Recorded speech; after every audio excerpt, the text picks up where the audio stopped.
అందరూ నమస్తే. VTV voice వారిది పొలిటికల్ ఛానల్ కు స్వాగతం. తెలంగాణ విద్యార్థులకు రేవంత్ సర్కార్ భారీ గుడ్ న్యూస్ చెప్పింది. ఇప్పటి వరకు ఫీజు రియంబర్స్మెంట్ కోసం నెలల తరబడి ఎదురు చూసిన విద్యార్థులకు ఇక నుంచి ఊరట లభించనుంది. SC, ST, BC, EBC, minority, దివ్యాంగ విద్యార్థులకు అందించే ఫీజు రియంబర్స్మెంట్ స్కాలర్షిప్ల విషయంలో కాంగ్రెస్ ప్రభుత్వం కీలక నిర్ణయం తీసుకుంది. 2026-27 విద్యా సంవత్సరం నుంచి అర్హులైన విద్యార్థుల బ్యాంక్ ఖాతాల్లోకే నేరుగా డబ్బులు జమ చేయాలని ప్రభుత్వం ప్లాన్ చేస్తుంది.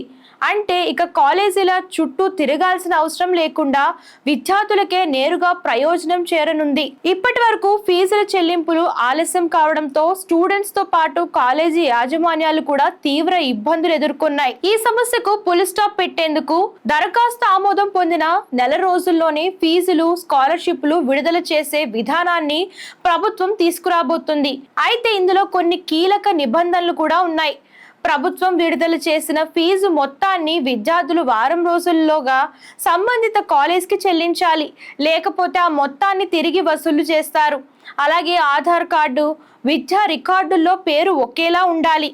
ఆధార్కు బ్యాంక్ ఖాతా లింక్ చేయడం తప్పనిసరి. ఇక ఫీజుల పంపిణీ మరింత పారదర్శకంగా ఉండేందుకు ఈ పాస్పోర్ట్ ను విద్యాశాఖ డేటాతో అనుసంధానం చేయాలని ప్రభుత్వం నిర్ణయించింది.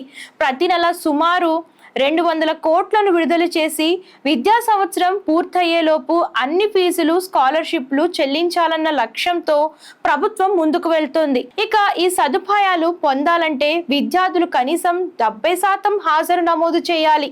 మంత్రి అడ్లూరి లక్ష్మణ్ ఇప్పటికే ఈ ప్రతిపాదనలకు ఆమోదం తెలపగా త్వరలో CM Revanth Reddy, deputy CM ఆమోదం తర్వాత అధికారిక ఉత్తర్వులు వెలువడనున్నాయి. మరి కాంగ్రెస్ ప్రభుత్వం తీసుకున్న ఈ నిర్ణయంపై మీ అభిప్రాయం ఏంటో కామెంట్స్ చేసేయండి.